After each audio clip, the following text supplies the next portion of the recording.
like to bring to order this meeting of the Carson City Airport Authority, Wednesday, September 20th, 2017, 6 p.m. at the Community Center Sierra Room. Madam Secretary, would you call the roll? Chairperson Law. Here. Vice Chairperson Fowl. Here. Member Barrett. Member Harvey. Here. Member Torres. Here. Member White. Here. I gotcha. A quorum's present. All right, would you rise with me to the pledge of allegiance? I pledge allegiance to the flag of the United States of America and to the republic for which it stands, one nation, under God, indivisible, with liberty and justice for all. Thank you.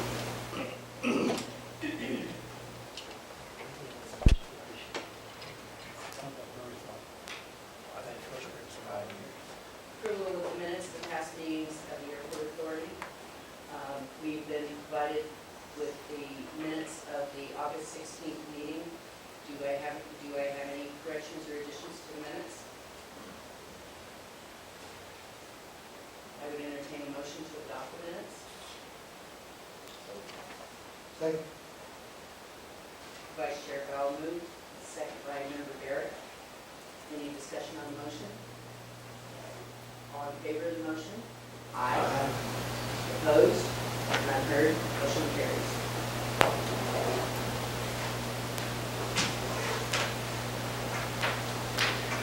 Item B, modification of the agenda. The chairman reserves the right to modify the agenda in order to most effectively process the agenda items. Items may be taken out of order. Items may be combined for consideration by the authority. Items may be pulled or removed from the agenda at any time. I haven't had any requests, nor do I consider any changes to the agenda this evening. If anybody has a different opinion, I'd like to hear it. None heard, we will move forward. Public comment. Members of the public who wish to address the Airport Authority may speak on agendized and non-agendized matters related to the airport. Comments are limited to 3 minutes per person or topic. If your item requires extended discussion, please request the chairman to calendar the matter for future Airport Authority meetings. Do I have any public comment at this time? Seeing none, we will move forward. Item F1. For possible action, discussion and approval of a plan for filling the airport manager vacancy, realignment of duties and positions, consideration of part-time positions, publishing or posting of job availability. Each of you received a document this evening that says Carson City Airport Manager outline for discussion, and I would like to turn this item to Member Harvey, to Treasurer Harvey. Thank you, Madam Chair. So this board approved the committee to move forward with looking into this process. So this is one of those discussions we've been having, is walking through what we consider the overall job description for this position. So you can see there the responsibilities, essential functions, qualifications. These are the basics that we reviewed and we wanted to get out to this board, and also we've welcomed the public's input to look at this and provide anything so that we can take this and finalize a job description so we can move forward with the posting of this for this position. In addition, there'll be another document, a sample draft of an employment agreement, because we believe this next position should have that. I've given that to our council for review. I'll send it out to this group for your comments and to come back to our committee so we can move forward with that. And of course, that is something that we'll probably look at approving on our next board meeting, so that you can have a look at that as well.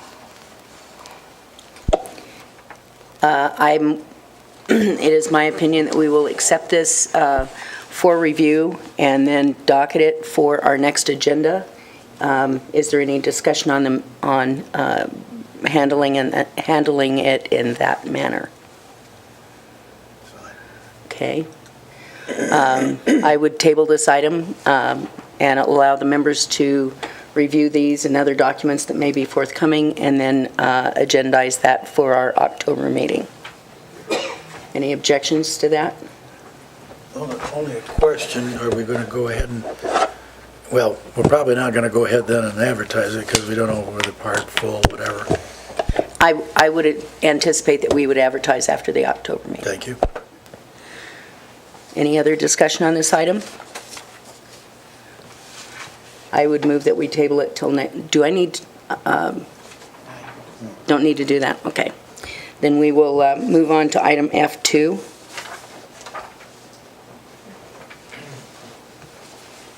Madam Chairman, will you accept public comment? Absolutely. Come forward.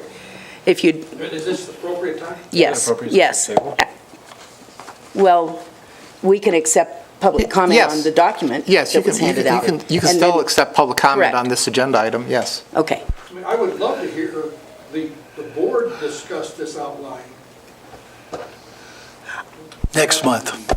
That will be done at our next meeting, because this was simply given to them today.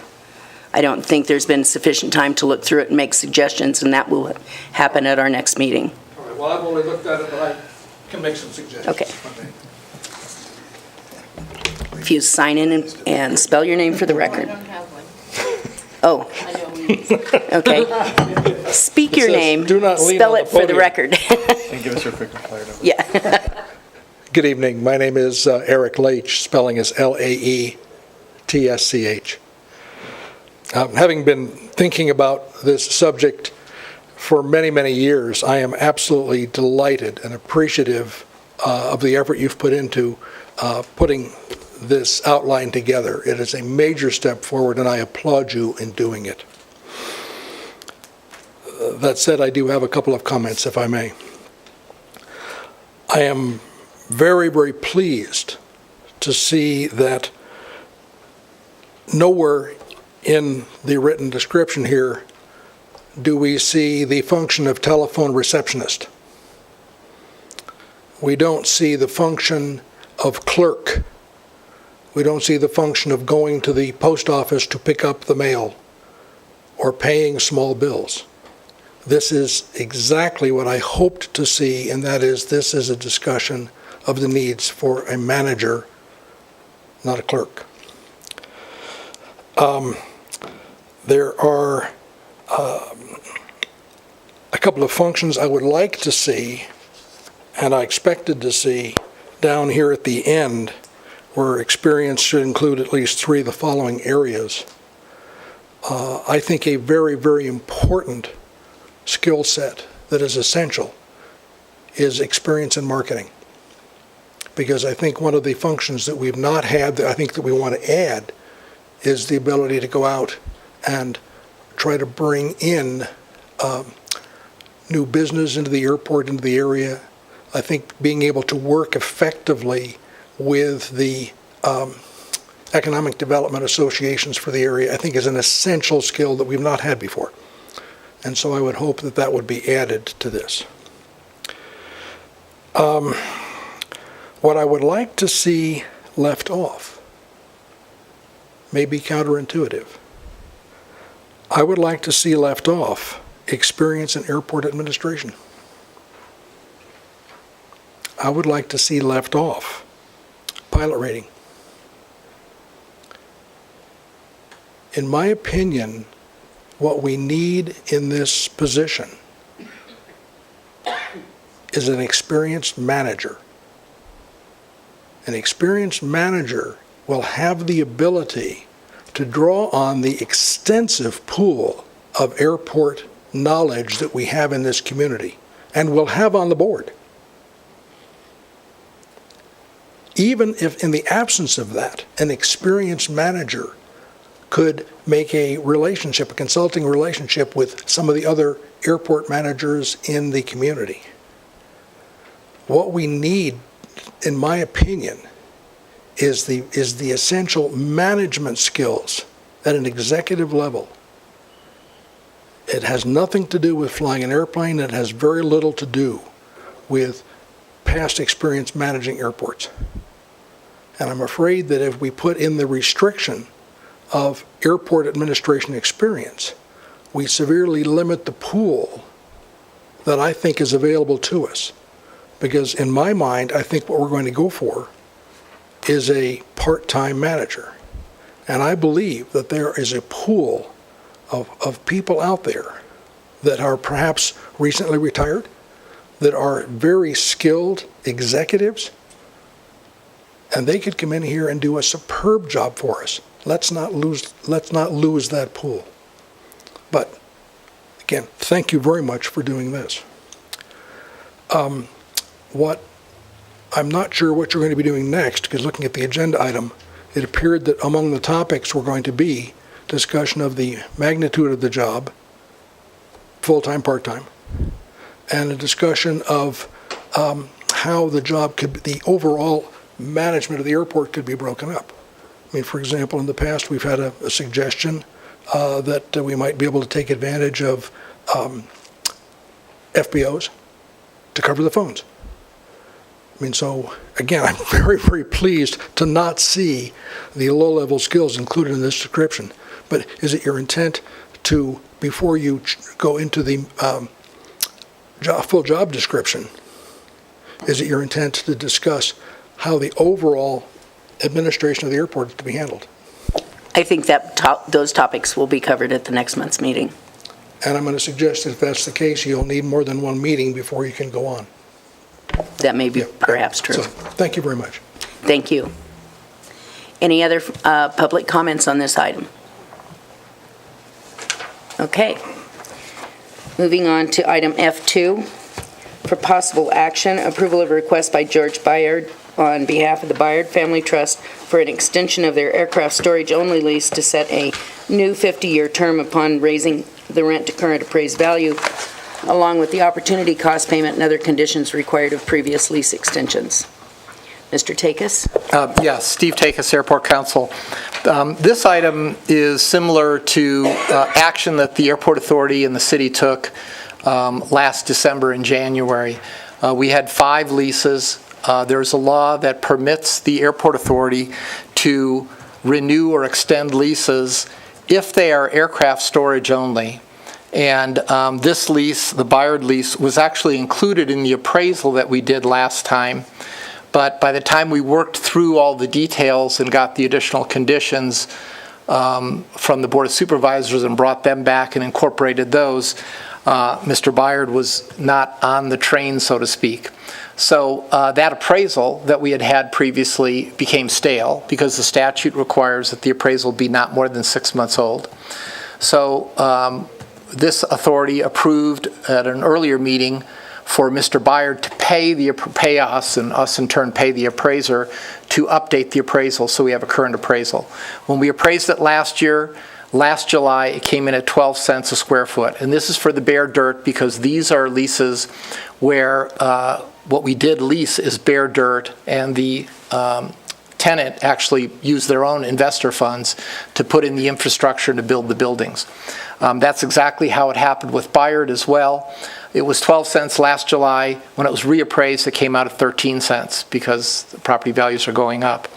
And so Mr. Byard has requested to extend his lease to a new 50-year term beginning now on the same terms that we granted to the other tenants, with the exception that the base rent is going to be higher. Whereas we adjusted the other one's base rent to 12 cents, we're adjusting his, or would be adjusting his, to 13 cents. In addition to that 13 cents per square foot, he's also agreed to pay a one-time opportunity cost, which when we did it last year, we used those funds to offset the terminal renovation project. This will be funds that are immediately available to us for whatever other projects we have. And he's also agreed to the additional terms that the Board of Supervisors requested, which include a requirement that he do ongoing improvements to the building with us checking on that every 10 years, that we do a 10-year true-up to the CPI clause, because each of these leases has a CPI clause adjustment, but on 10-year intervals, we have the option of looking at it and checking what the real fair market value is and truing that cost up. And then lastly, there's a condition that if the use on that lease ever changes, the rate will immediately go to the full FBO service rate. I think that's unlikely that that's going to happen with these leases, but it's a good safeguard, because if the use were to be permitted to be changed, the property would be much more valuable than what we appraised it, because the appraiser was very clear that his appraisal was conditioned on aircraft storage only, which is much more limited use. So against that background, Mr. Byard has asked for us to give him a lease extension similar to the ones we did before. I've prepared that lease extension. He's already signed it, and it's now here for your consideration and approval. And of course, I can answer any questions. I'll try to answer any questions you have. Vice Chair? A couple questions. Did he pay for the appraisal, or did that come out of airport monies? He paid for the appraisal. Is that normally the way it works with all of the extensions? That's the way we've done it for about the last 10 years, when we wised up and figured, hey, why are we paying for this appraisal for people to extend their leases, or these appraisals? Actually, we weren't doing it back then. Back then, we were paying for the appraisals to put land out to lease. And then we wised up and said, hey, we should always make this a condition of whoever's asking us. And so he did pay, in fact, for the appraisal update. The other tenants that we extended last year paid for the base appraisal. Mr. Byard paid for the appraisal update. Okay, second question. On these 10-year true-ups, if we don't exercise that, do we lose it, or can we bank those in 30 years? If we never adjusted anything, do we get 30 years of adjustments, or? No, it's prospective. And so if we don't do it at 10 years, We have to wait then 10 our years next until we get- opportunity is at 20 years, and when we make that change, it would be prospective. So the way I think we would look at it is we would try and get a sense for whether the CPI and the property values are somewhat in check.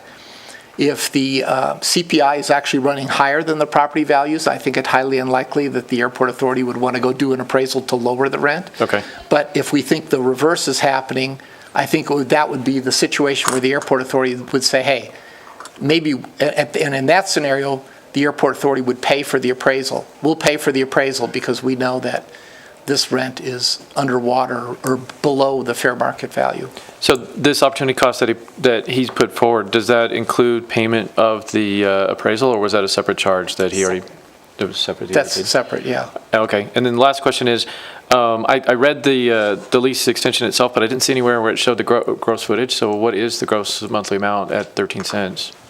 I think I put all of that in the... I think it assumed that you had the old lease to look at. Yes, which and I didn't. don't, let me just take a quick look here and see if it's the, it's 33,740 square feet times 13 cents per square foot per year. And so I think we can do the math here.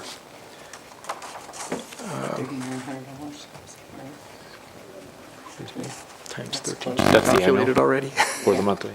33,714 and 33 cents. Oh, 14 cents. So 3, okay. About 4,400. It's $4,383. Is that per year? Yeah. That would be per year, divided by 12 would be his monthly rent. And when we went through and calculated it, it was, I think, about a 20% increase over what he's paying right now, in rough numbers. Any further questions? Member Torres? Mr. Takis, who did the appraisal? The appraisal was done by Mr. Kimmel. It was done by William Kimmel. He's an MAI appraiser from Reno who has previously done appraisals at the Carson City Airport. And when you look at his resume, he's done a lot of airport appraisals. Yeah. Any further questions? Any public comment on this issue? Can I just add one thing to that, to Member Torres? The city actually maintains a list of approved MAI appraisers, and that's where we pulled his name from. The other item that's coming up on the agenda that involves leasing an improved parcel, That was done by Johnson Perkins. They are also on the city's approved list. I think there's about, I want to say 8 or 9 appraisers on the list, and the city's list only contains MAI certified appraisers. Any further comments? I would entertain a motion to approve the request for the extension of the Bayard lease as presented. So moved. Second. Moved by Treasurer Harvey, seconded by Member Barrett. Any discussion on the motion? All in favor? Aye. All opposed? None heard. Motion carries.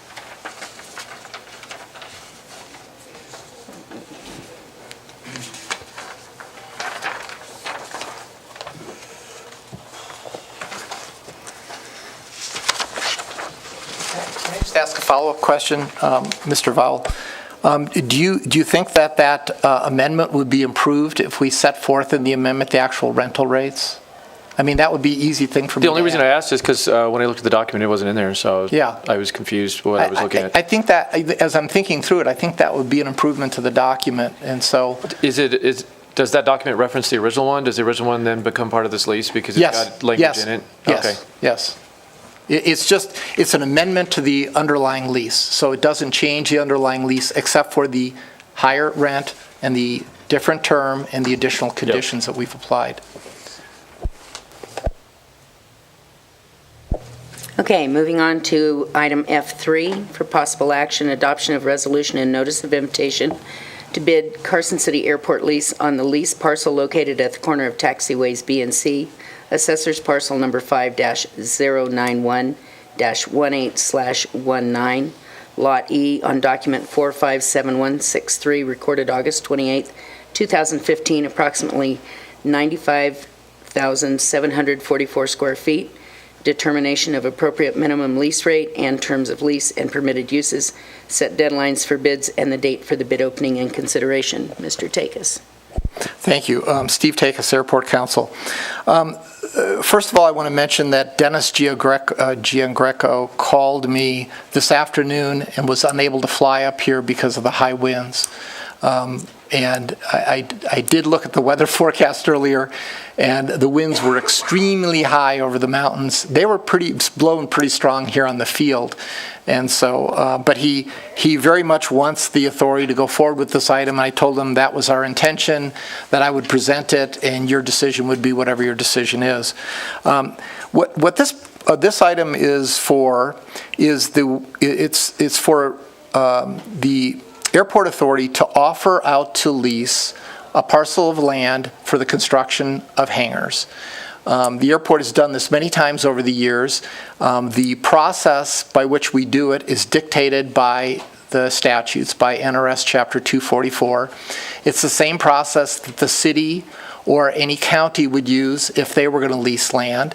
The process became a little bit more complicated in the early 2000s when there was some questionable practices going on at the Las Vegas McCarran Airport in terms of land leases.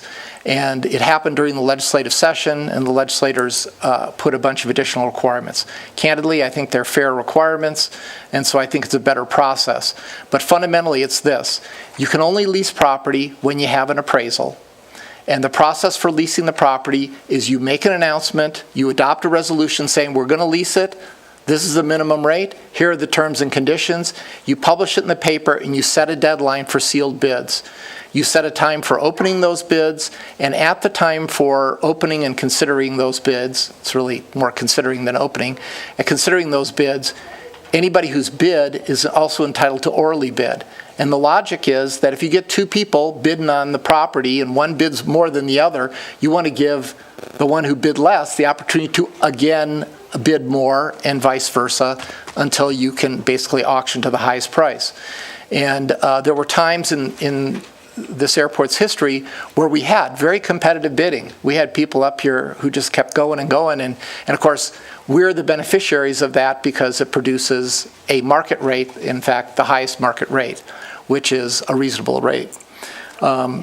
And so that is the process that's being proposed here. Now, the uniqueness about this parcel compared to other parcels is this is the parcel that had previously been leased to a man named Dang, who originally leased it from us, who subsequently turned that lease project over to Perry DiLoretto. Perry DiLoretto took over the project as Airport Structures. He took it over in 2006 when airport construction and the economy and everything was doing really well. By the time he actually got planted on the property and got ready to go, he lost all the commitments that he had had of people who said, yes, I'm financially committing to buy one of the condo interest hangars that you're going to build on it. And the end result was he built 4 hangars. He put in all the infrastructure, and actually Dang put in the infrastructure, but they put in all the infrastructure to build out this project, but they only built 1 row of hangars. And that's the 1 row of hangars that you see off Taxiway Charlie, that's kind of on the north side of the field. And they had difficulty selling the 4th. The first 3 they had commitments for, the 4th they had difficulty selling. Now the market has turned better. Mr. Giangreco has come to us and said, I think I can make this work now. I think there's a market for these hangars. And so he wants to essentially take over the project. So the process for him to do that, because we took the land back, is for him to bid and others to bid on this property. The distinction of this property is the infrastructure is already in. The thing's basically ready to build. You put down pads, you start building construction, and you're there. As a result, we fully expected it to appraise at a higher rate, and in fact it did. And so the appraisal that our last airport manager engaged was with Johnson Perkins, and the appraisal came in at 24 cents a square foot, which is I think it's kind of where most of us really kind of thought it would be. And so the minimum rate at which you can lease it is 24 cents per square foot per year. So the process for you to follow now is to decide, A, do you want to put this out to lease? And by the way, that appraisal was paid for by Mr. Giangreco with the conditions that if somebody else outbid him at the lease, they would have to reimburse him for the cost of the appraisal. Do we want to put this area out to lease? What will the minimum rate will be? What do you want to set the minimum rate at? You can't set it any lower than 24 cents per square foot per year. My recommendation is set it at 24 cents per square foot per year. That's the appraised price. Determine the minimum terms of the lease. And what I've given you is a model lease that we've used here at the airport. The only modifications that I made to that model lease are the improvements that we've gotten from the Board of Supervisors, which are to make sure the insurance coverage can be adjusted from time to time, to have the conditions about a 10-year reset on the rate if the CPI isn't tracking the change in the property values, the provision that if the use is ever changed, it will jump to the full FBO rate. Now, given the location, it's at the center of the triangle, really the only real use for that center of the triangle is aircraft storage. It's not going to be for a full FBO because the public can't get to it. So we determine the minimum terms, and my recommendation is adopt the minimum terms in the model lease that I've provided you.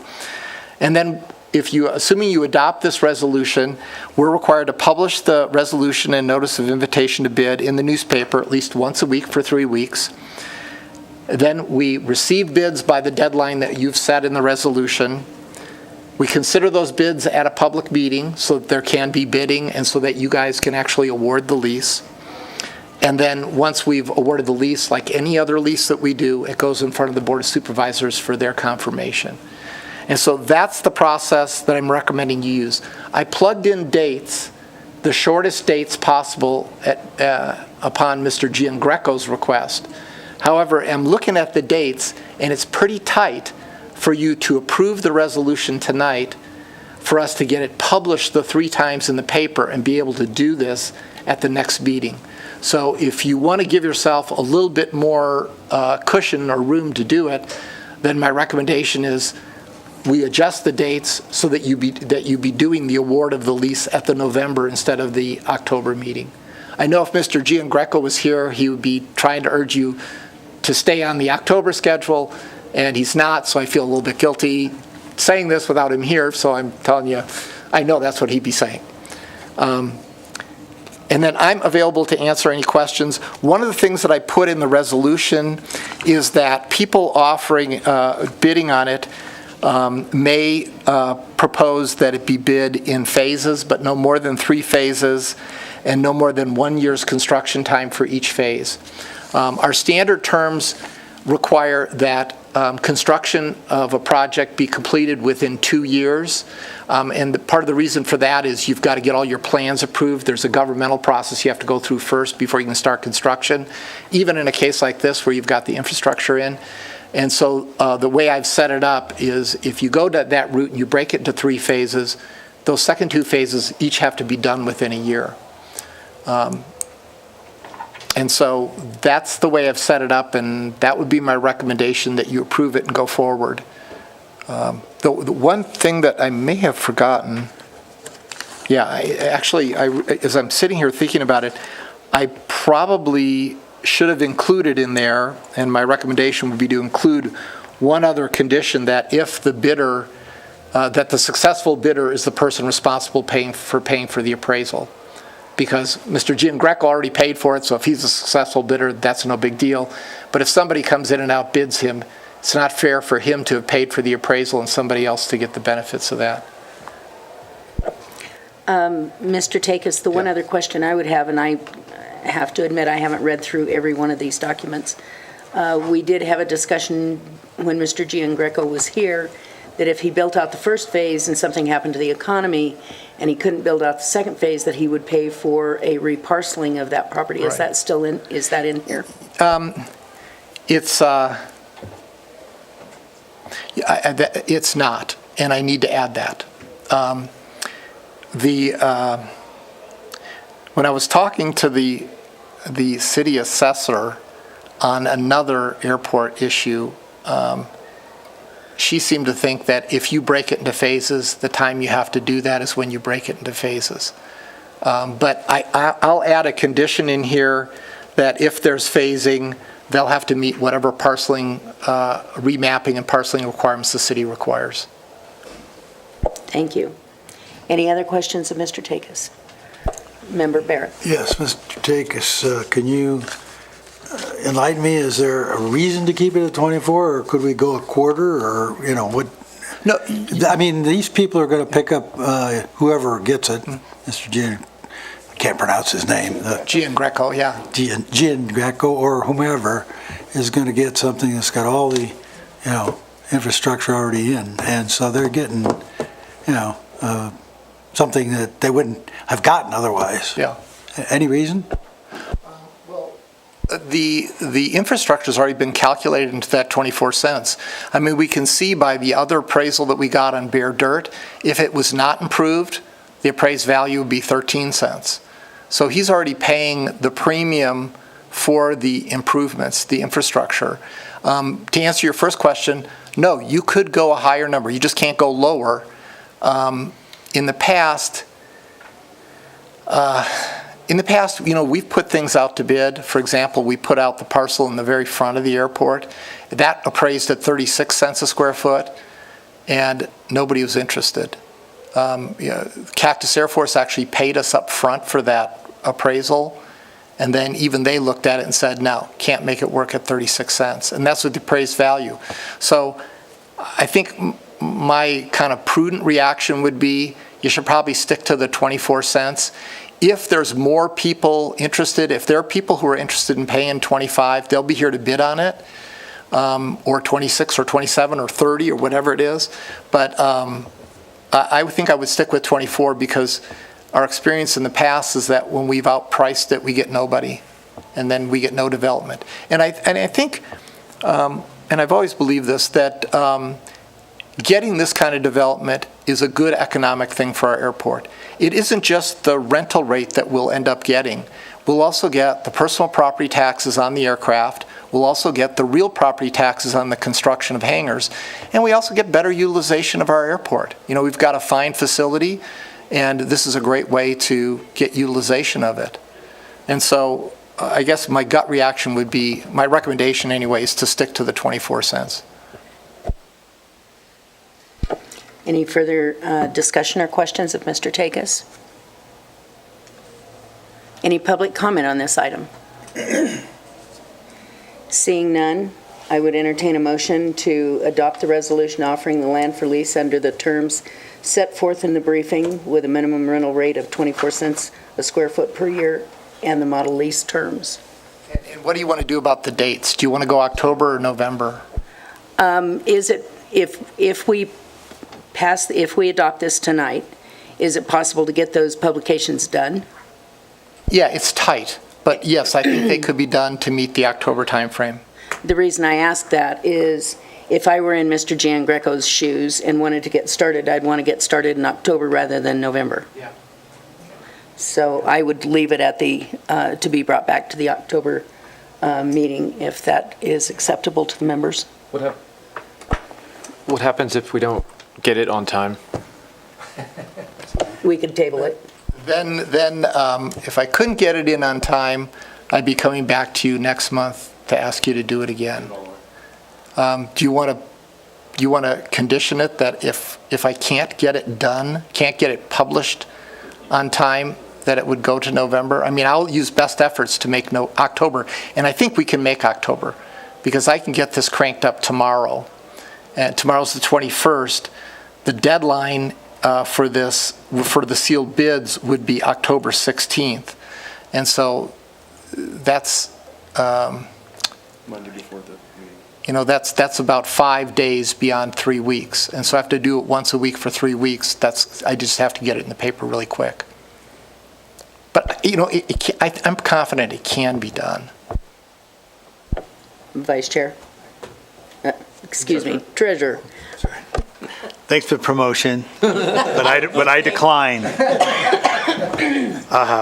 I just thought, are we able to put in there in the amendment that with best efforts by that date, no later than November 1st? Are we able to put that just so it leaves the leeway in there?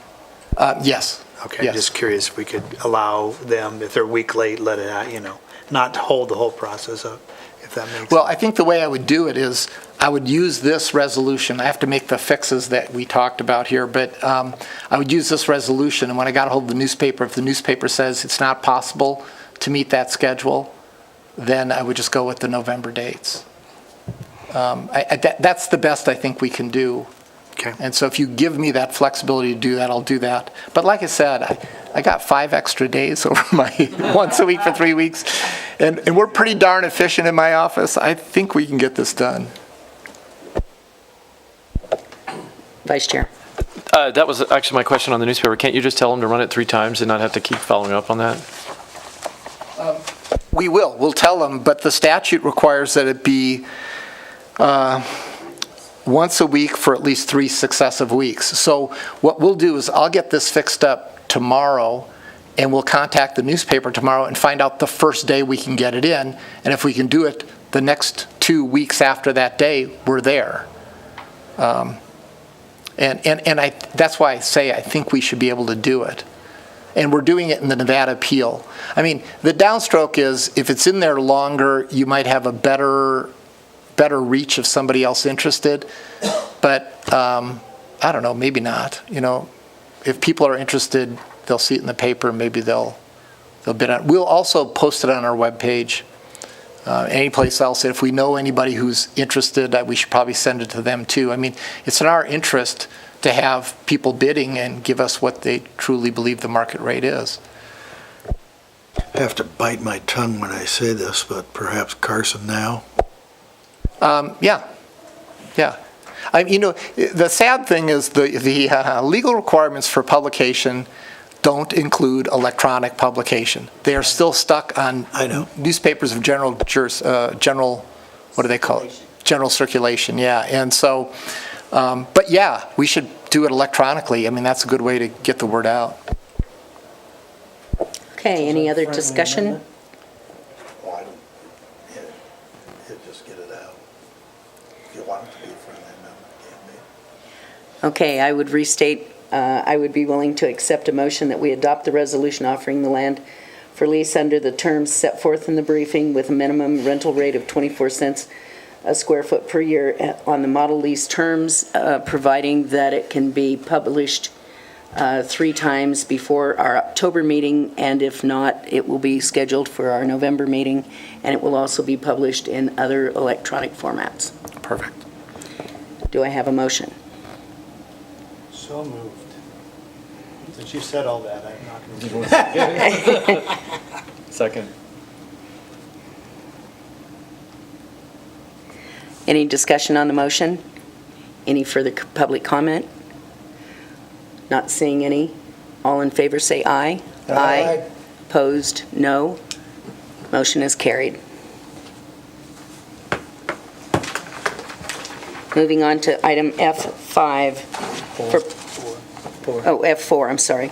For possible action, approval of task number 7 to the Atkins Engineering contract to provide design services for to rehabilitate taxiways A&D project with a not-to-exceed amount of $26,900.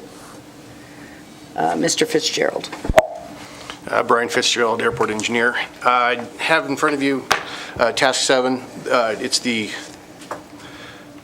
to rehabilitate the taxiways with a seal coat and crack sealant, which we all know is highly needed out there on taxiway Alpha.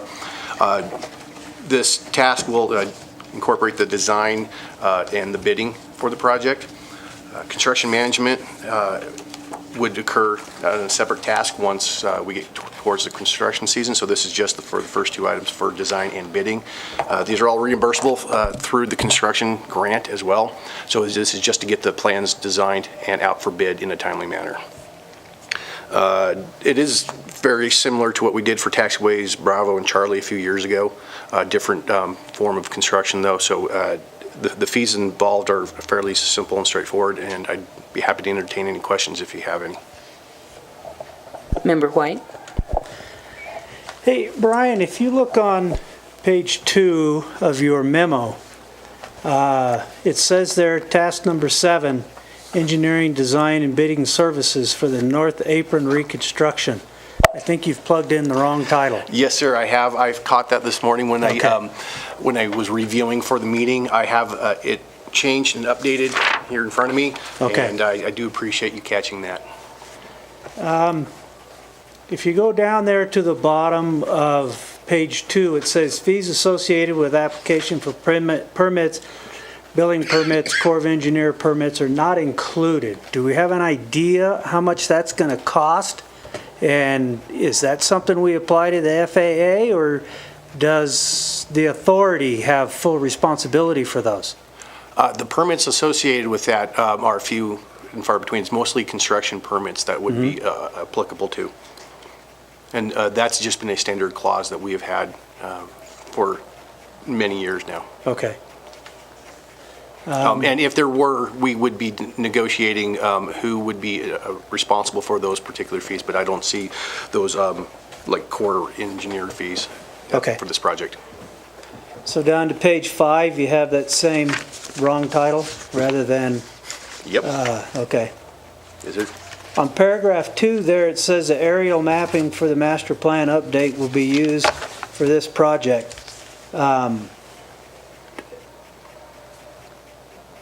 you got that in hand now? Are you actually ready to use that, or are you going to be using the older mapping? The mapping the flight has occurred, the mapping's in process. Okay. And the plan is to use that mapping for this project. It should be available by the time this project is underway. Okay. I'm assuming there's not going to be much of a difference between the older mapping and the current mapping for the master plan. Okay.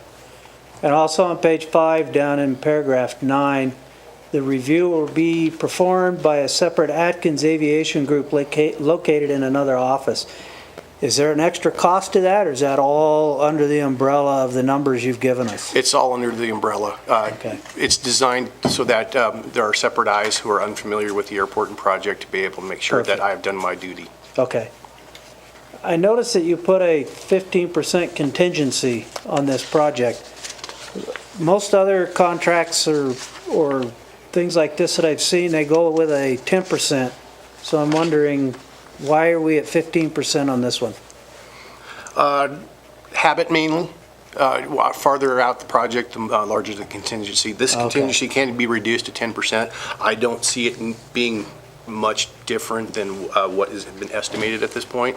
But if you'd like, I can reduce that to a 10% to get the cost associated for construction I down. was just curious as to why it was put out that way. I noticed in the text, you talked about pavement rejuvenation, Yes. but in your cost descriptions, you don't use that terminology. I'm down on page 10. So I'm assuming that includes like the GSB 88 seal, that sort of thing? Is that the terminology of rejuvenation is under that? Yes. Okay. It's similar to a seal coat, but it penetrates deeper, and it helps the pavement come back to life, so to speak, rejuvenate it. Okay. Somewhere on here was another, on page 2, did you catch the typo there on the third line of the first paragraph? It will include rack sealing? Yes, sir. Okay, perfect. Thank you. Thank you. That's actually in a couple of places. Yes, my spell check did not work that day. It worked fine, it just wasn't looking for the right thing.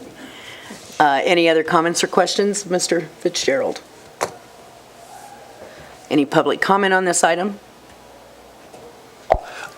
Before actually we go that far, those comments will be taken and revised into the contract documents so that if and when it is executed, it will be executed properly with all the proper words in it. Vice Chair. I have a quick question. On some of these projects that are in here that show like AWAS replacement and all that, do we have bids on that gear? Where are the numbers coming from to come up with those estimates? I'm assuming you're looking at the ACIP draft in front of you? Yeah. Yes. That particular one was from a bid that the airport manager had received from the manufacturer and then adjusted for a potential inflation for that particular year. So there was a bid slightly less than that at this point, but that was only subject to the time when he received it. But the other stuff like the fences and the gates and all that, like are these real numbers or are we just pulling stuff out of the sky? Those are real numbers as well. From recent construction projects that we have, then we revise that to inflation and to whatever year it is associated with.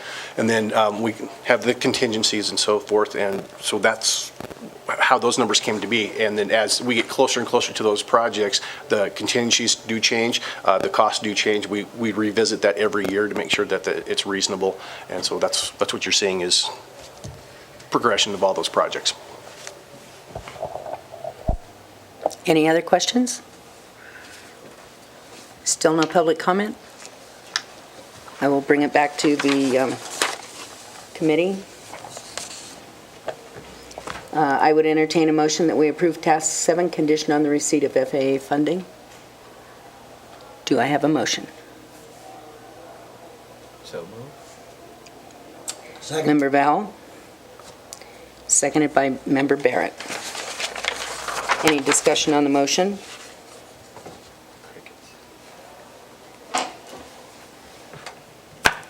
All those in favor, say aye. Aye. All opposed, nay. Hearing none, motion carried.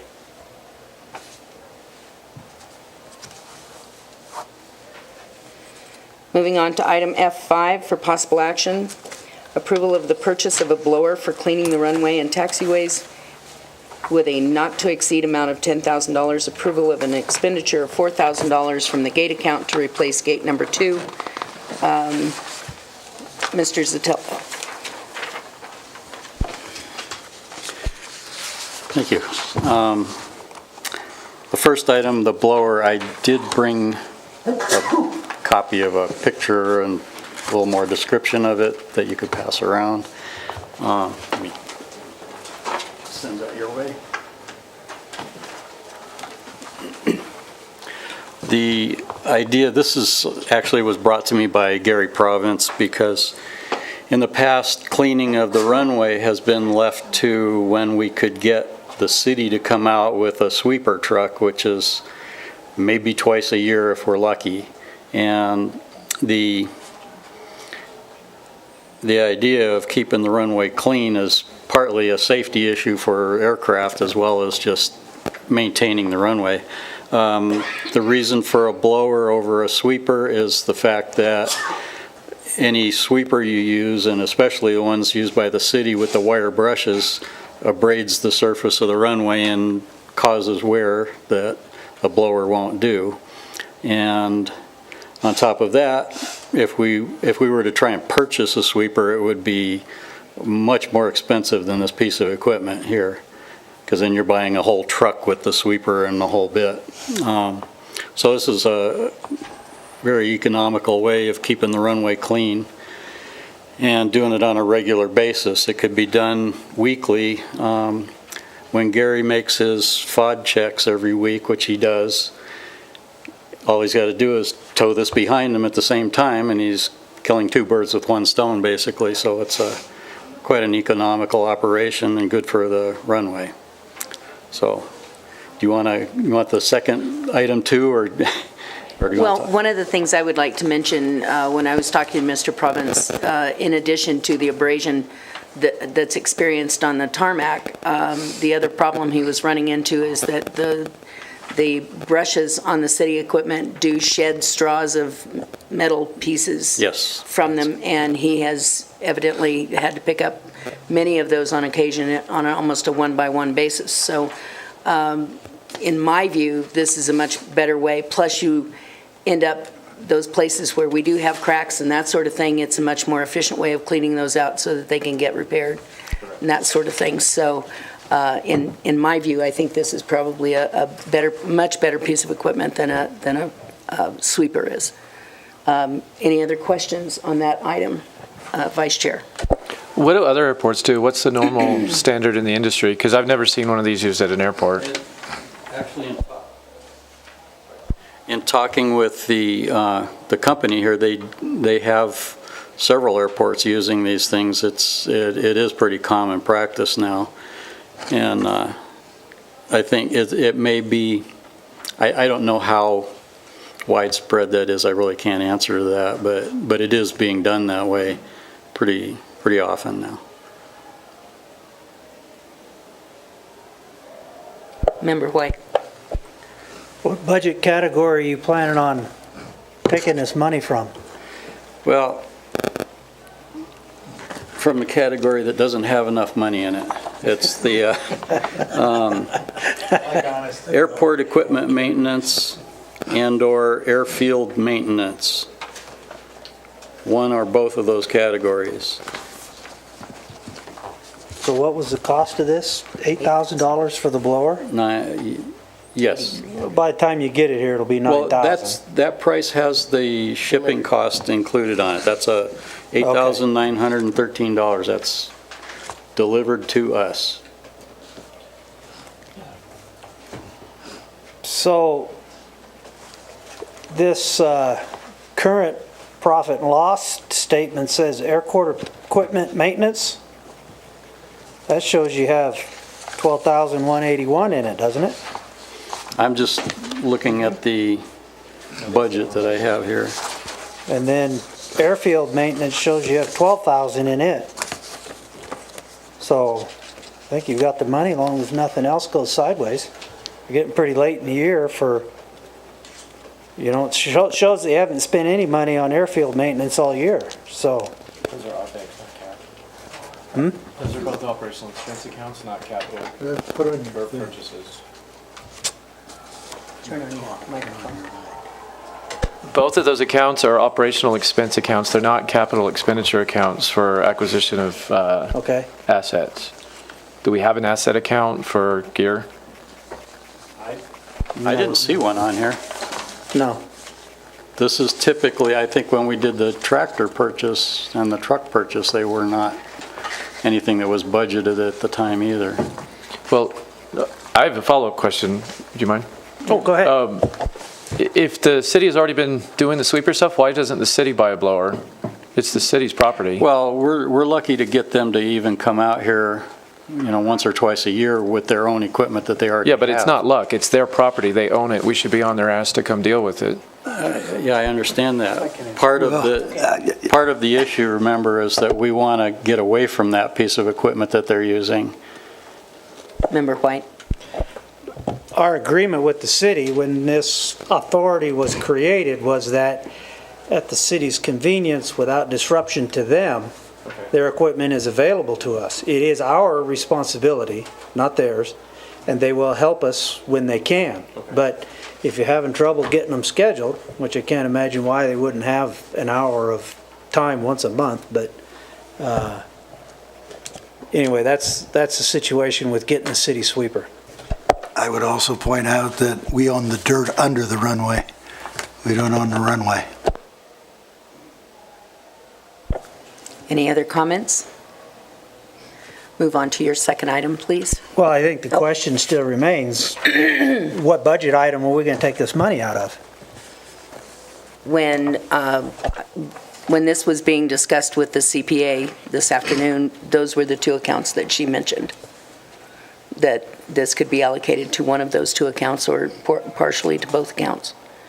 The other thing is, with the money that is coming in, and I know this is recent money, but with the money that's coming in from the Baird lease, I would think that it would be worthwhile to invest in the maintenance of our asphalt as much as anything else, and that could be allocated into our budget and then allocated out.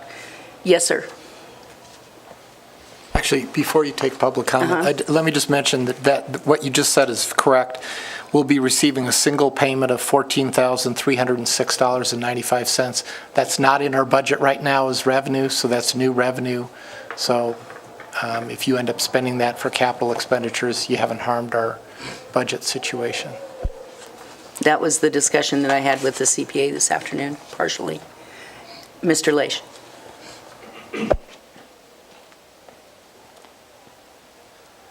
Eric Leach. Being old, I can remember an era when maintenance people, not airport specific, would rake up leaves and put them in bags and take them away. It's amused me in the past years as I watch maintenance people around, again, not airport specific, as they use blowers to move dust around. And of course, the next day, the wind comes in, it blows the dust that they blew off the sidewalk right back on the sidewalk, which provides them with continuing employment. I think the idea of not using the sweeper with the metal shards is a very good idea, to not use the sweeper with the metal shards. But I wonder, in ignorance, whether instead of having a blower, we need a sucker. How about a vacuum cleaner? Mr. Zatella, have you researched that at all? I cannot give you a price at this time, but I will tell you that, and I have dealt with this equipment before in the past, a small sweeper is a truck. It's not just a sweeper. It's not a vacuum that you run around. You have a truck with a tank and a big vacuum head underneath it, sucking stuff up. They work, they're used commonly, but you're probably talking about a $80,000 to $100,000 piece of equipment. And this is a little cheaper and just as effective. The problem, as you say, yeah, it'll blow the dust off, but we have somewhere to blow the dust to. And yeah, it'll come back, but if we're doing this on a weekly basis, it's going to be far better than the conditions we have right now. Further comments or questions? Brian? Brian Fitzgerald again. And also, Dirk and I were talking about it the other day. The fact that the runway is grooved means that a wire brush may not be able to get into the groove to remove that material in there as well, whereas a blower, if positioned properly, can clean out the grooves on the runway. So I just wanted to add that to his statement. Mr. Leach? Is there a service available that uses the vacuum truck? Member White? Actually, the city sweeper truck is a vacuum. Yes, they are. Okay. Well, I'm not sure we shouldn't wait on this month and do some more research but it's just a suggestion. I don't know, is there a pressing reason to do it right now?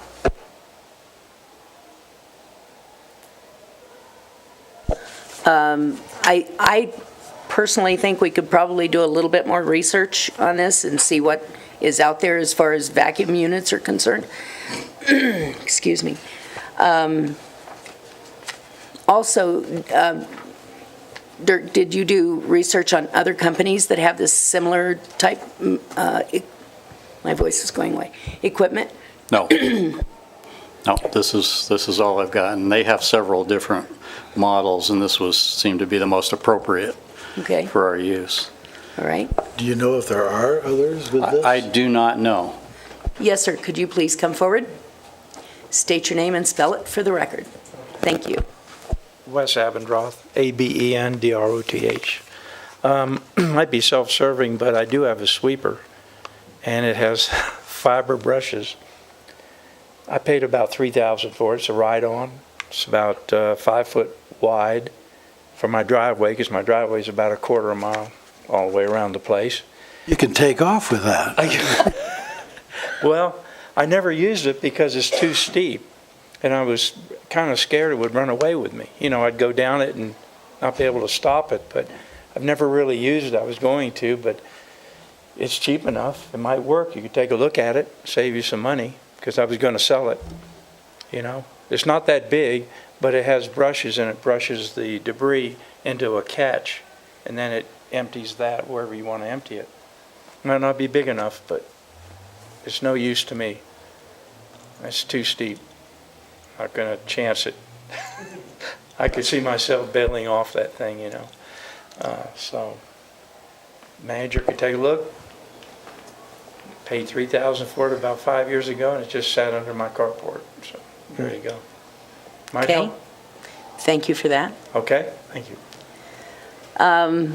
That being said, I think we will do a little bit more research on this item and then bring it back for a true decision in our October meeting, if that's okay with the board members. Okay, moving on to the second half of your item.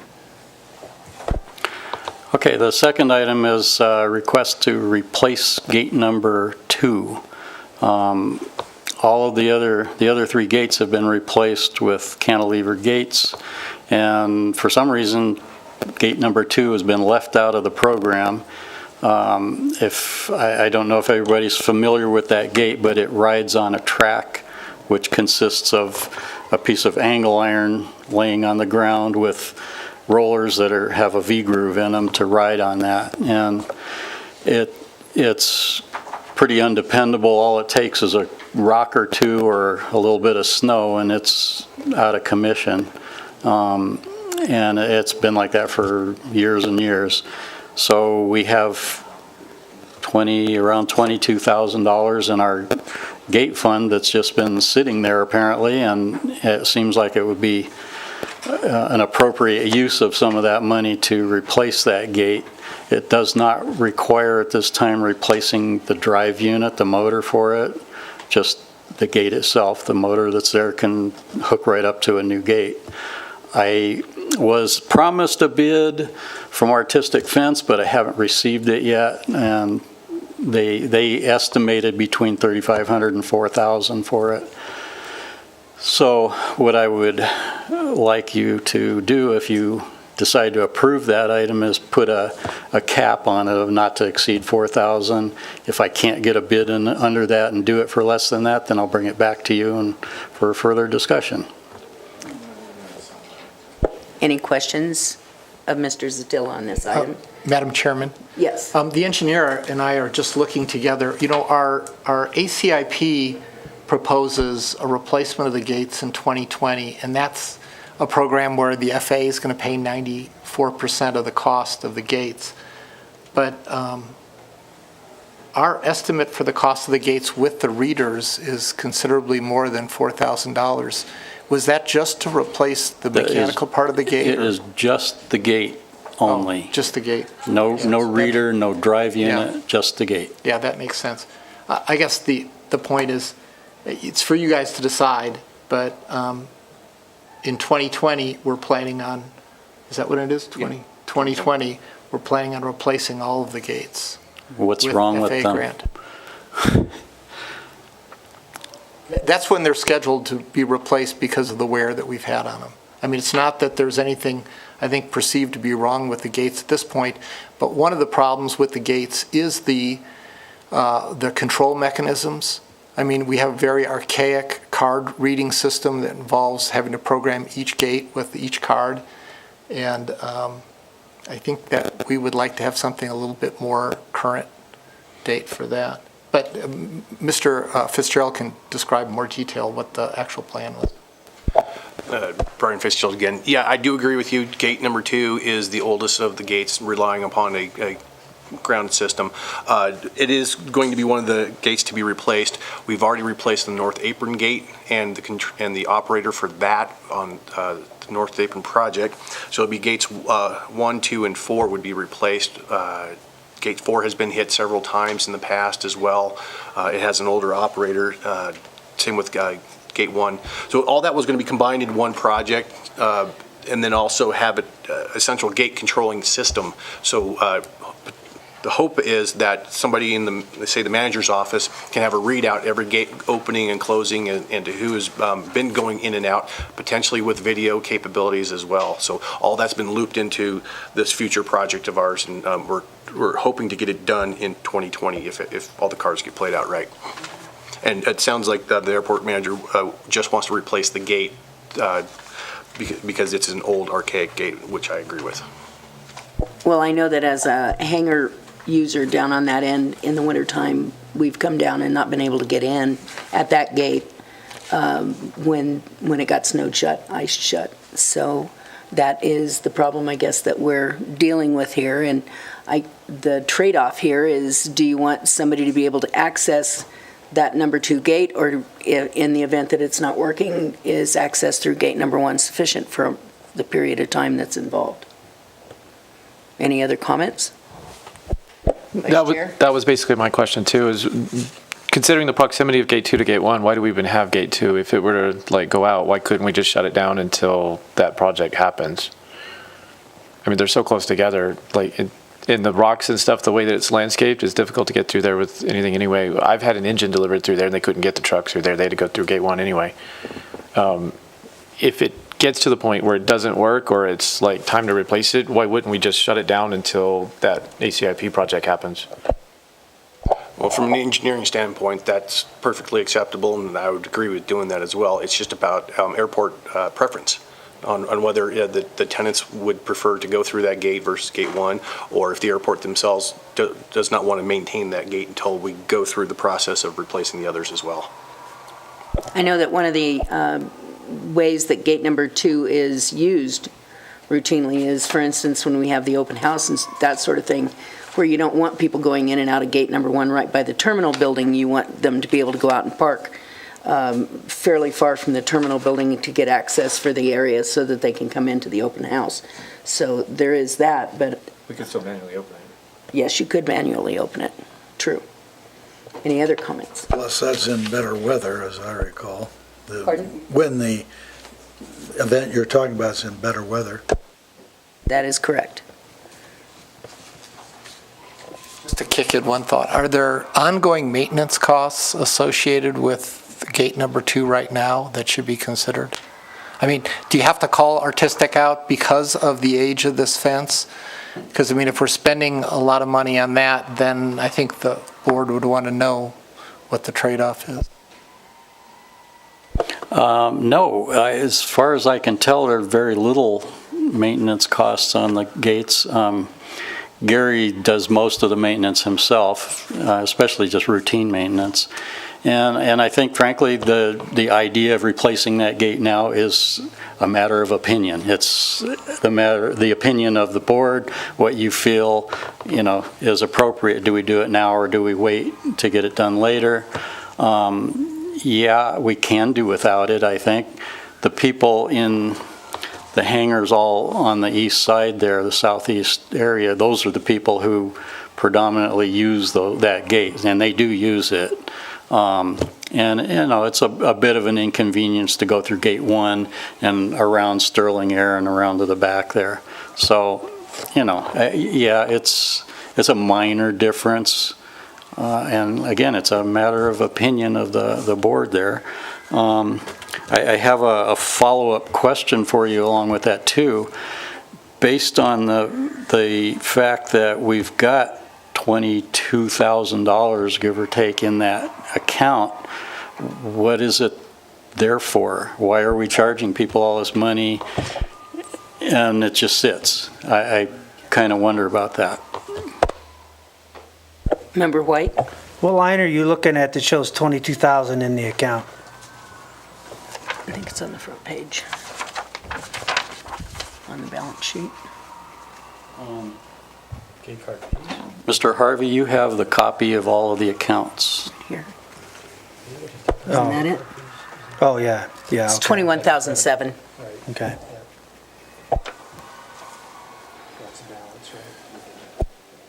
I think Member White had taken action, or the authority took action at his urging some time ago to segregate this account to make sure we had money to replace the gates, recognizing that the gates were a significant expense. And so I think the answer to your question is that's why the money is there. If the entire gate project is projected to only cost,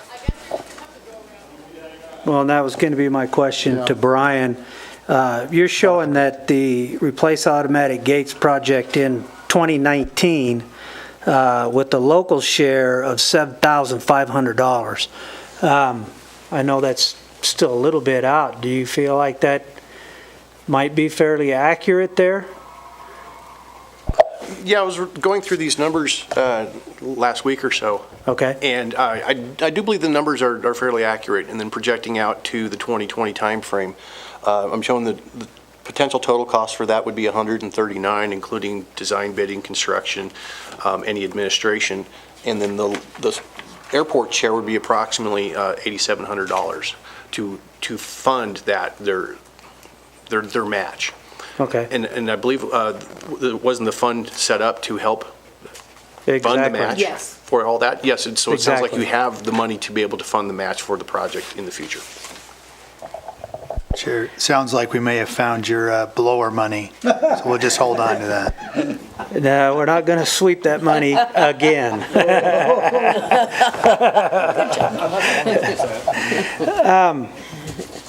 So what is it about the gate? Is it an actual gate failure, or it's just not following the track? What's the situation? It's just a really old design. It's, it was probably an inexpensive, affordable system when it was put in. I don't even know when that was done. It's a long time ago, I know that.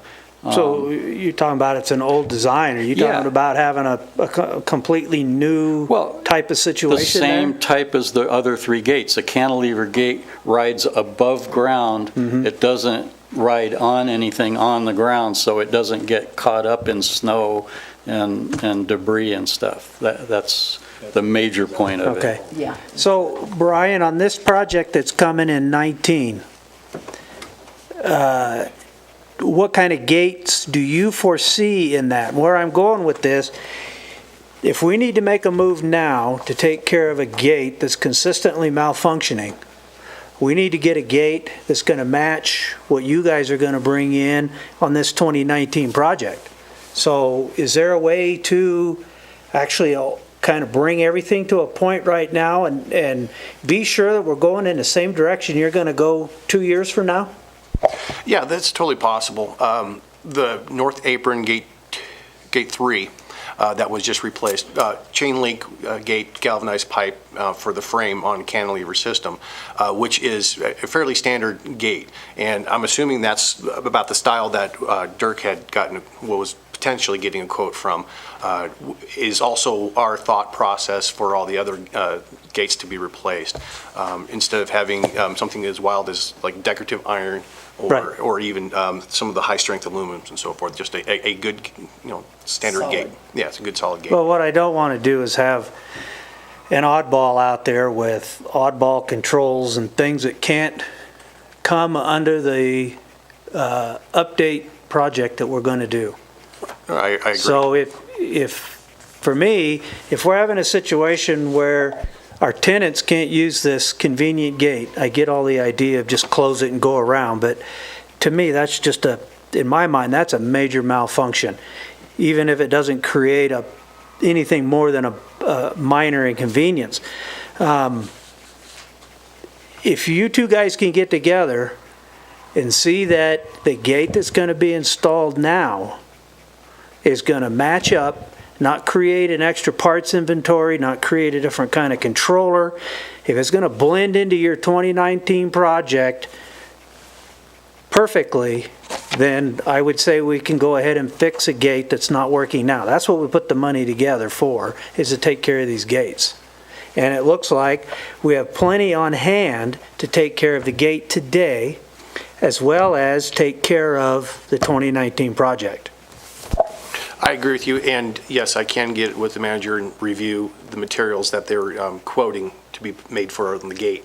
He also indicated that there was not going to be a change in the controller, the actual operator for the gate itself, which means that when the project comes up in 2020 for the whole airport, we can have the same controller types throughout on all the gates so that they're all compatible and not one-offs on each other.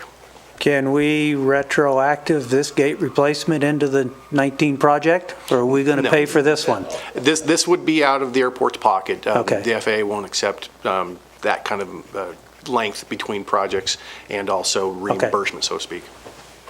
Question?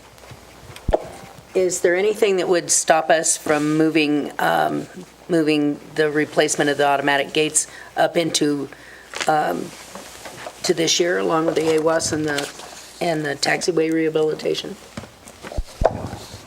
The only thing I can speculate on is that the FAA is pretty set on usually their 1 to 2 year commitments for airports.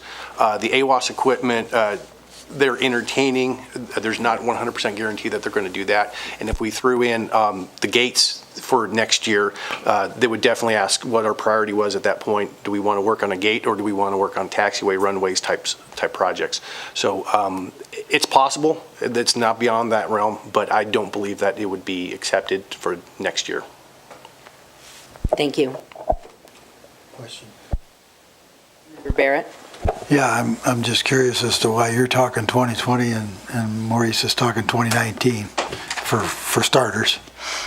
Maurice is looking at the 9/12/16 version, and this is the 9/12/17 version. I apologize for not having that on your desk. I totally forgot that you were going to be here tonight, so I expected you not to want to talk about that one tonight. But I do have copies for you. I'd be more than happy to supply it with you. I'm a busy fellow till the sun goes down. Yes. Oh, and that is one of my next items, that anybody else who would like to have a copy of the ACIPs for review, I have copies for you as well. Secondarily, I hate to be the guy who's always putting things off, but on this one, I'd like to have an actual quote, rather than just 4,000 or no more than 4,000. Let's get the artistic fence and see if they're going to match what we're going to do in 2 or 3 years, and we can do it next month. Although winter will come, I hear you're being proactive, and I appreciate that. Okay, what is the consensus of the authority? Do we want to table this one as well until next month so we can have hard figures to look at and specifications for the gate itself? Okay, that sounds good to me. So item, F5 will be tabled until next month for further consideration. Moving along to the airport engineer's report. I'm back, Brian Fitzgerald, airport engineer. We've discussed pretty much all my projects for the most part up to this point, but just to reiterate with you right now, North Apron, we are very close to closing out. came in under budget, approximately $92,000 under budget at this point from what we were walking into prior to construction, between design bidding, construction management, and actual construction costs. So that saved the airport about $5,800 on their share. So that was always nice to see that we were under budget on that project. The airport manager will have all the final reports and letters and certifications, and then what needs to be signed will be forwarded off to the FAA. And I believe that we would probably have all this accomplished within the next 2 to 3 weeks at the most. And then that project will be then considered closed out. And that includes the submission to the city for payment? Yes, and that includes reimbursement from the FAA and submitting to the city to have all bills paid. Master plan, the next item. We are having our subconsultant, Kaufman Associates, out next week, Wednesday, Thursday, and Friday, to do inventory. I don't believe it's going to be the whole 3 days, but they'll be doing inventory and familiarization with the airport to be able to continue the process forward on working on the master plan. So this is a physical site visit for them, photographs. There could be potential interviews, albeit it'll be informal, and just a simple meet and greet. So we'll be starting that probably Wednesday afternoon, and they'll be doing some other work while they're out here. So if you want to be able to meet them, feel free to let me know, and we'll try and get you together with them. Okay, I just to confirm, I have a meeting with you and them at 1:30 on Wednesday. Yes. Okay. Yes, and as long as we don't have too many members there at the same time to violate any meeting laws, you're more than welcome to show up at that time as well.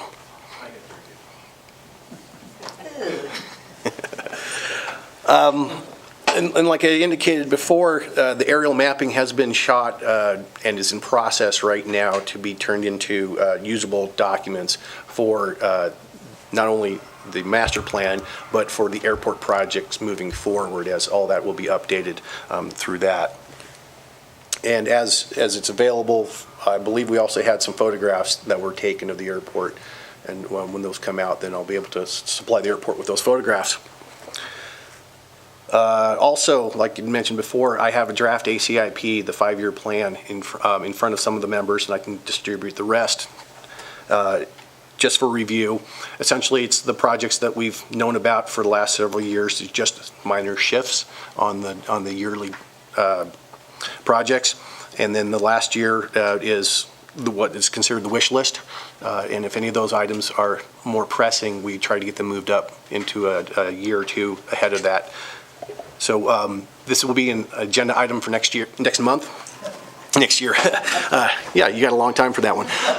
For next month, this will be an agenda item to make sure that everybody's in agreement with this is the projects we have and that we are good numbers and that this is what we want to present to the FAA for their review and approval when we meet with them potentially around the end of October, beginning November timeframe, and then formally submit after that, barring any changes that they may have on their funding.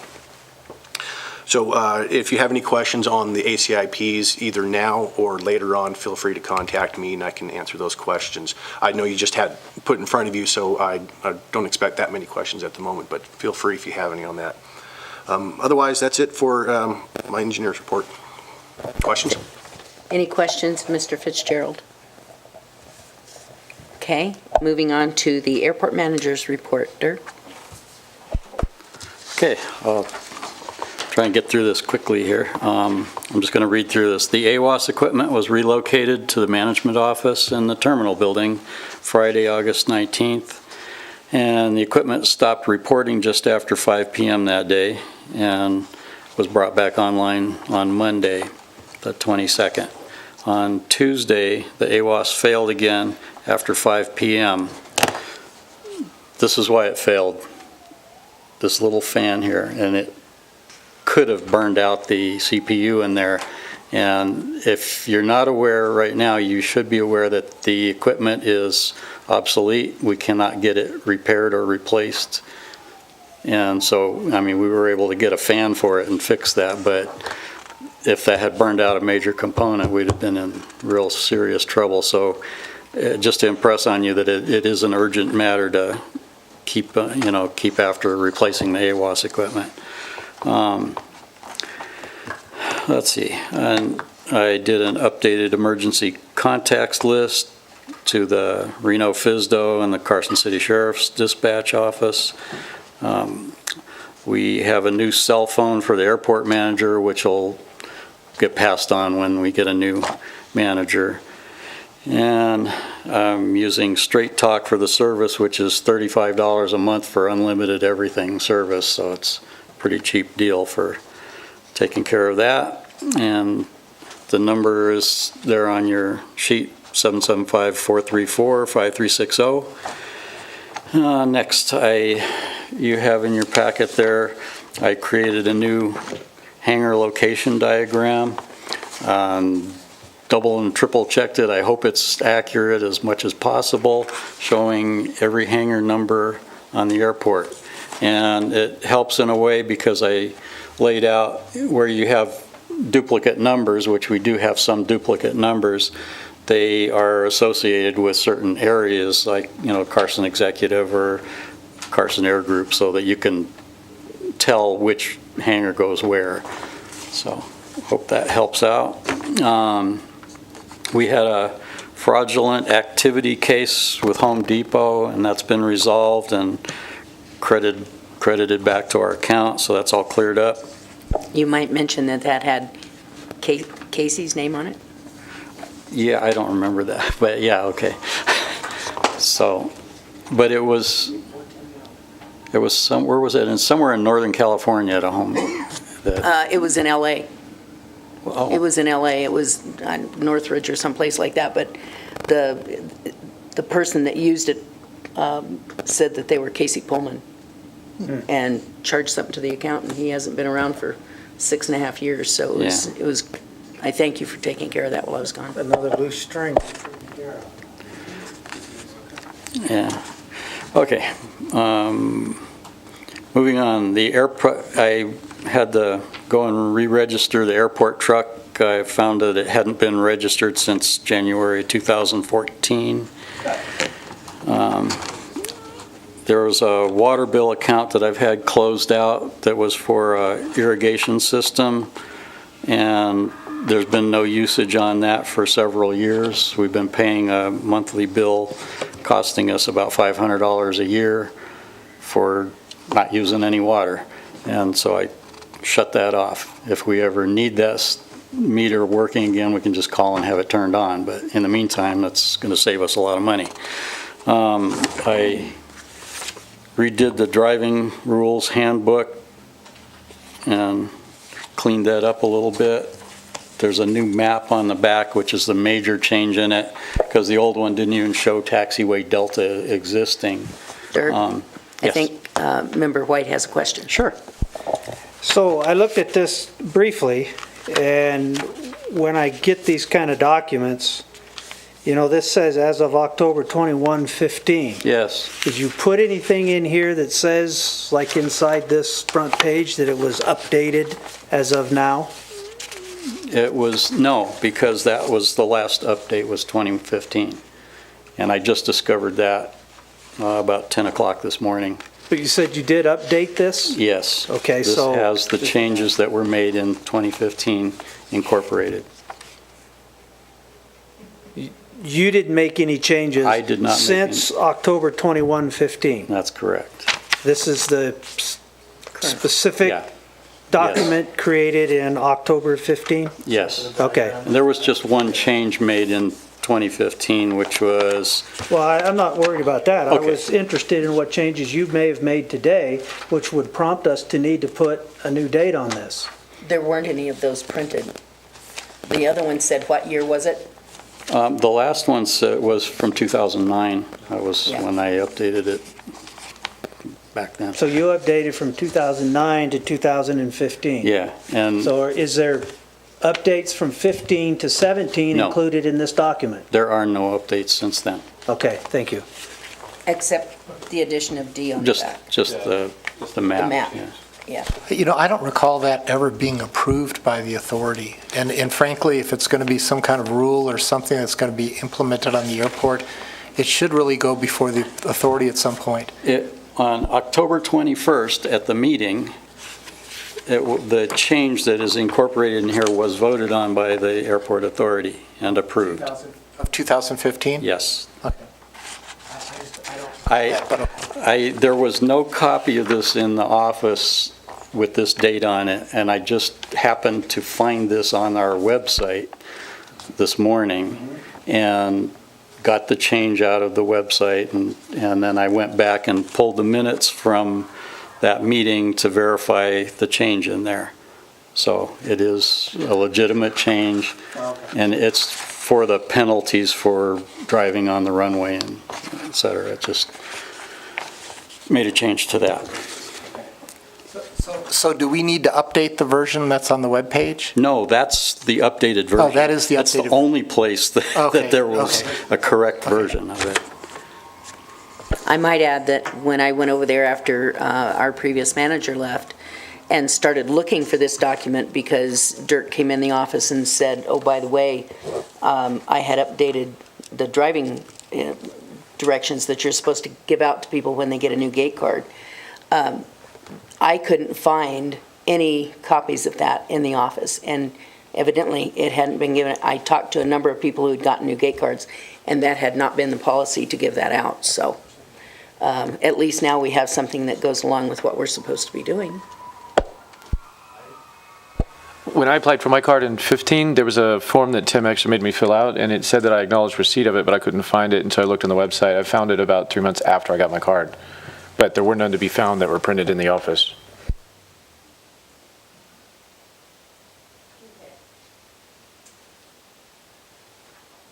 Okay, moving on. This one's a little longer. At 8 o'clock Thursday, September 7th, Mr. Province and I did a lighting check, and on the northwest ramp, the new lighting out there, we noticed that with all 24 of the light heads, there's 8 poles with 3 light heads on each one. It's extremely bright out there. And the reason I bring this up is because I have looked at the billing. We don't have a bill yet, but I set up so we can look online at our electrical accounts, and it shows they have a daily tracking of how much usage is going on. And what we found was that it's using 145 kilowatt hours a day on that. And this results in about a $500 a month bill for that area for the lighting. And I put in here for comparison the South Apron lights, which includes the operation of Gate 1 as well, is running us about $300 a month. So it's a substantial increase on what we have on the south side of the runway.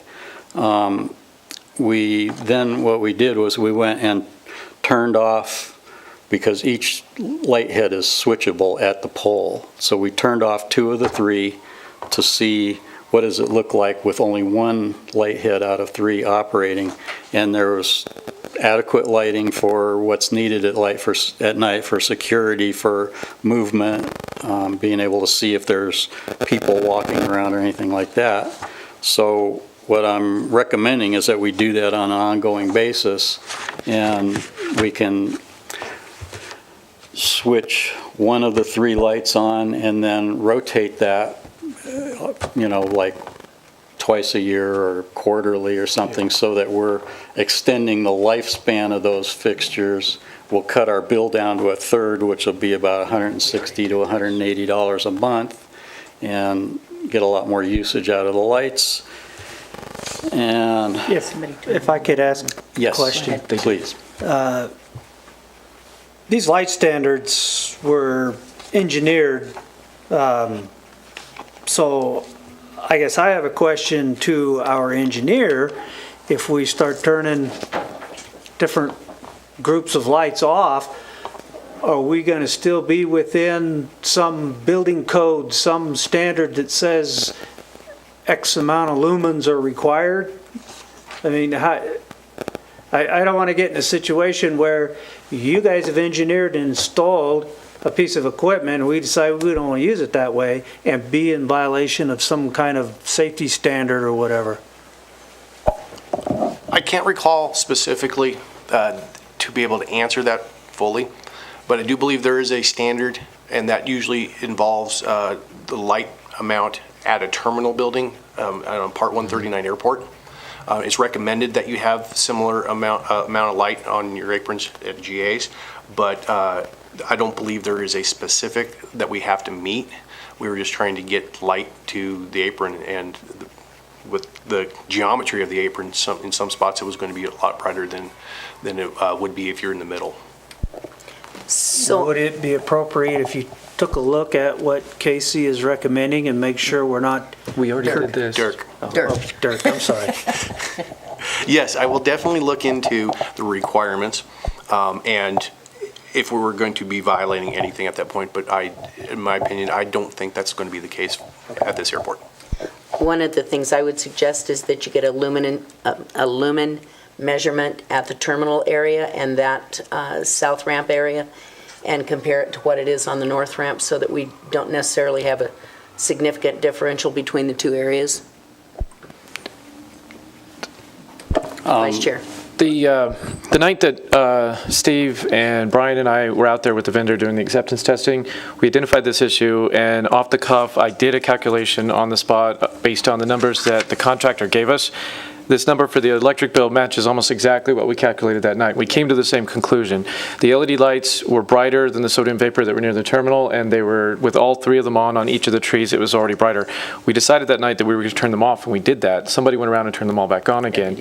The week before the air races, I was over there and I noticed again that they were all turned on again, and I went around to each of the trees and turned them down, so the numbers should be coming down for this week unless somebody turned them all back on again. I don't think you turned them down because we put locks on them so people wouldn't tamper with them. And I left all three on purposely for two reasons. One, because of the question, is there a legality or liability issue with turning any of them off? And secondly, just because we don't want people just randomly playing with them and not knowing, and I wanted a baseline to know what the usage actually was. It wasn't random. We had decided with the engineer jointly that night that we were going to turn them down to just one and see what the numbers look like. So it must have been Gary or you that turned them all back on again. That's correct. It was both of us, yes. Okay.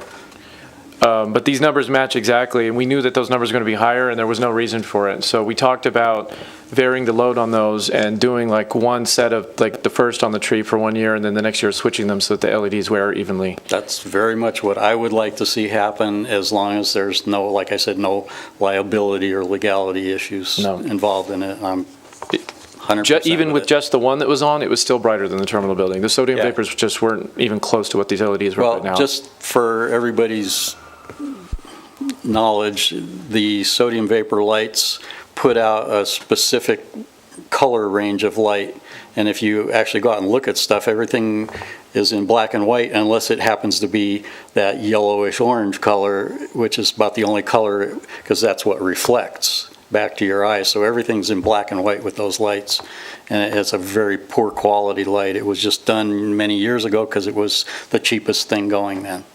So that's why we have that. Okay, so you're going to at least make a measurement and come back to us with information on what that reduced amount is over on the north.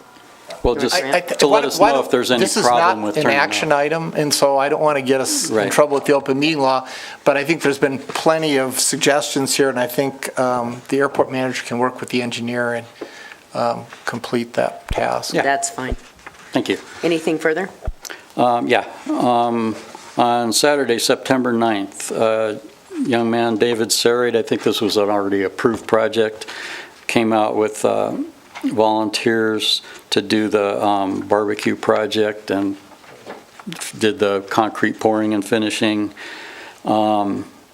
The barbecue arrived just today, so we have that in hand, and that's supposed to get done early next month, that they're going to come back and finish out the project, bolt down the barbecue, and bring out the picnic tables for that. So it's going to be a really nice addition. I talked with the troop leader at the time when we were doing that and mentioned, boy, it would sure be nice if we could build a shade over the picnic tables. And he said, well, we got more kids coming up next year, so maybe they'll come back and do another project there. Also that day, David Law came out and rekeyed the terminal building for us, so we now have a nice fresh key system with a master key and separate keys for the just for the main room in the terminal building that we can give out to people. So that was accomplished. And this past Monday, the 18th, we collected $530 in tie-down fees from the period of the air races over the last few days. And looking back, I haven't seen anything for several years back collected from that, but that was a nice little bonus to our accounts. And notice there another thing. I asked Gary if we still had the keys for the little box that's outside the terminal there for putting the envelopes in with tie-down money. And he came back in the office with a handful of envelopes that were covered in dust. And there was $110 that's been in there for years probably. So we got another little bonus from that.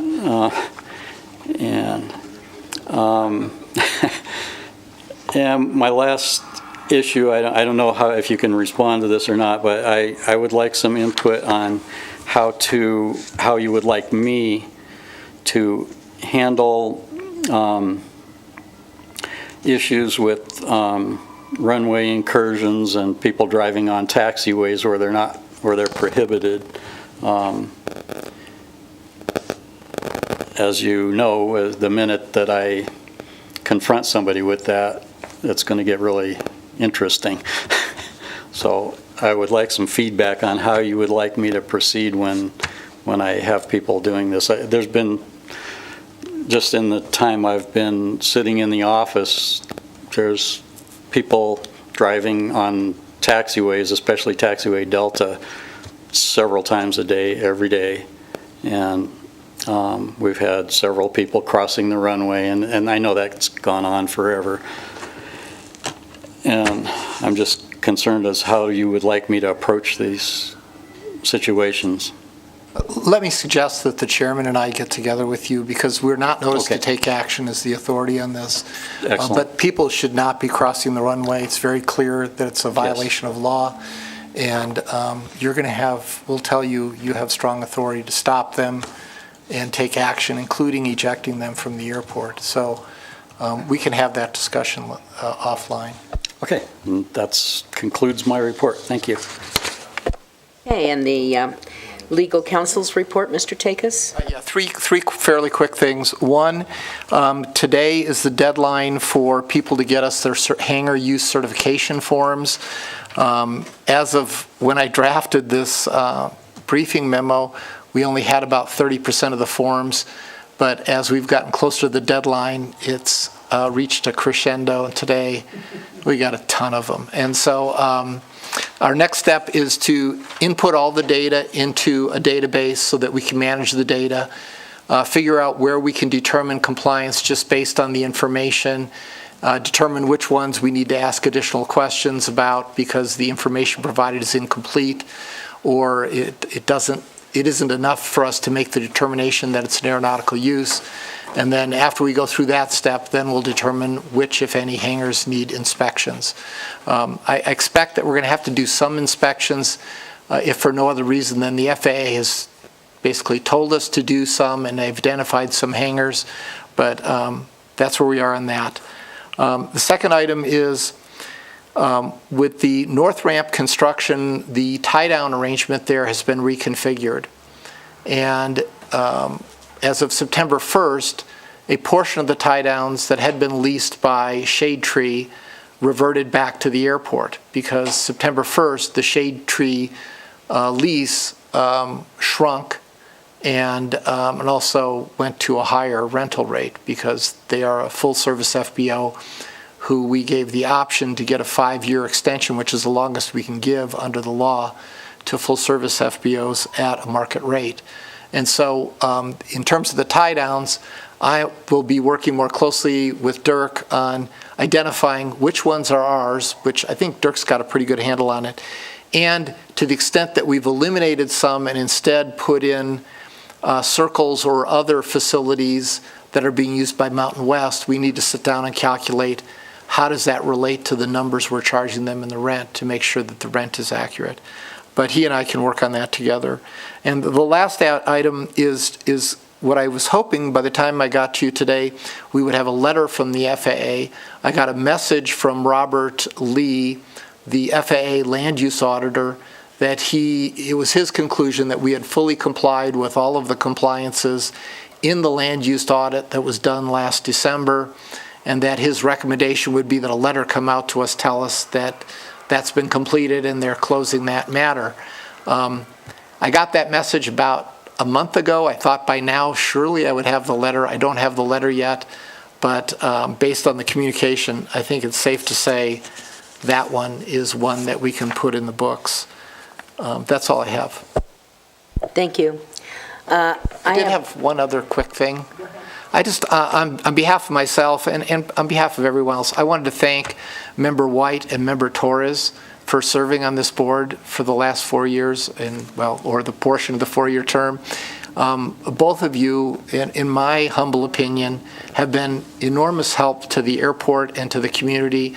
You guys have diligently undertaken the issues that have been thrown at you, some of them complex, some of them not so complex, but you've come up with creative solutions, sensible solutions, and just as an observer of that and somewhat participant in that process, I just want to thank you because I think you guys have done a tremendous job.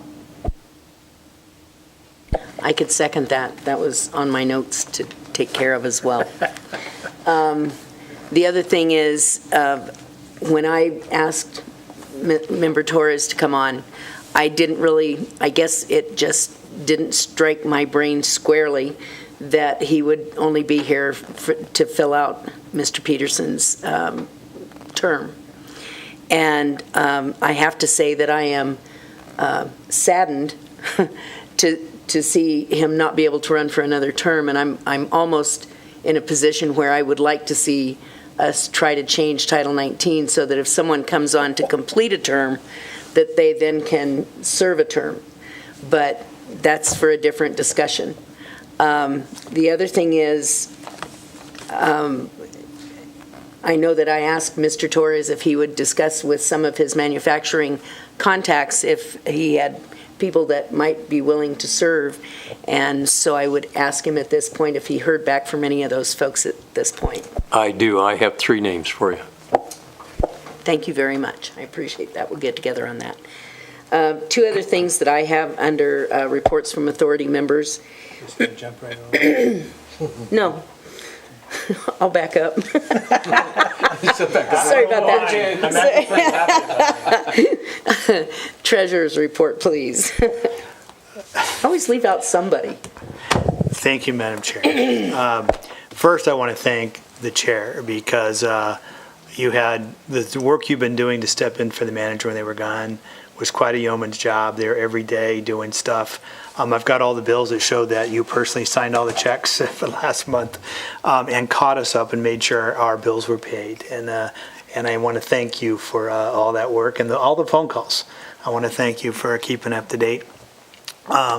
But that means we just kind of got things together. Dirk, Beth, our CPA just came in today. I just literally got this as we walked in. So I don't think there's anything here too dramatic. I would tell you, I think in the first month as we're looking, the difference or why we should have a negative is that one auditing fee was paid this month and the $13,000. So that's why we're showing that negative. Otherwise, it's, I didn't see anything way out of the ordinary. So hopefully we'll get this routine back together and get with Dirk because I've been mostly out of the office over the last 2 weeks. So try to catch back up and get back on track on financials on our next meeting. Any questions I would try to answer. The other thing I might comment in addition to that is when we were in the office today with Beth, I gave her authorization to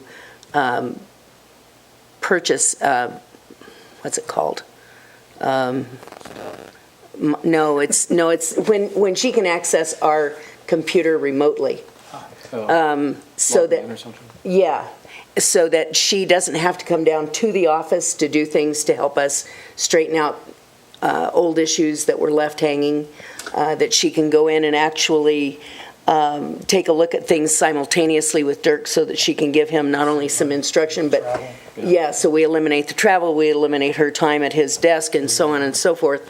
And I think that $118, which is what she told me it would be for the annual subscription, is far and away more cost-effective than having her come down from Reno to help us with questions that have come up over the period of time that we're taking a look at in retrospect. So that's done. Also, I would like to mention that when we had the fire crew here a couple months ago, they were here for 4 days, and I went back through and could not find any record of having received any revenue from the fire crews here previously, but we received a check for $210 for the helicopter crew that was here for 3 days. And it may not be a lot of money, but I think that heads us in the right direction of having people pay for their use of our facilities. So that's all the comments I have as a transition from the treasurer's report to the authority members' report. There is one thing that I would like to find out, and that's if we can get an update on the West End office improvements from Brian. In the next week or so, we're going to have some people out there. We haven't started any of the improvements for the actual space yet, but we will have the internet going in the terminal building. Should be in the next couple of weeks. So I'll come in, I'll work with you to get the computers that you guys have in there swapped over, and then we'll put together a placard that will go up on the wall that will have the wireless information and the password for members of the public to come in and, anybody that asks, how do I get on the internet, you just point at the wall. Is that going to be able to protect our system from somebody else? Yeah, we'll have multiple ones set up, so all the back office systems will be on one network, and all of the public free stuff will be on another. And the public stuff will be rate limited, so if somebody comes in there and has some piggy app that's pulling all the network, it won't impact what you guys are doing in the back. And also, if you now have some sort of remote desktop stuff that's on your computer for Beth and them to help you, it should be a lot more reliable and stable once we get the network connection in. So that's ETA about 2 weeks. Okay, do we have any other reports from authority members on internal communication or administrative matters or correspondence to the authority? Member Barrett? Yeah, no, I just want to say that I'm impressed with what Dirk's been able to do, hit the ground running, or it seems that way at least from this seat, and to ask him if we've been clear about the things we left hanging on this agenda for next, what we'd like you to do. Are you clear on that? Oh, yeah, no problem. Thank you. Member White? I just want to say that this has been quite the exercise in local government. I want to thank staff and council, engineering, past and present board members for putting up with my sometimes cantankerous approach.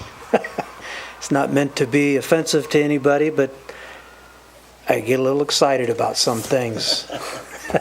Anyway, it's been a fun ride, and I will be back.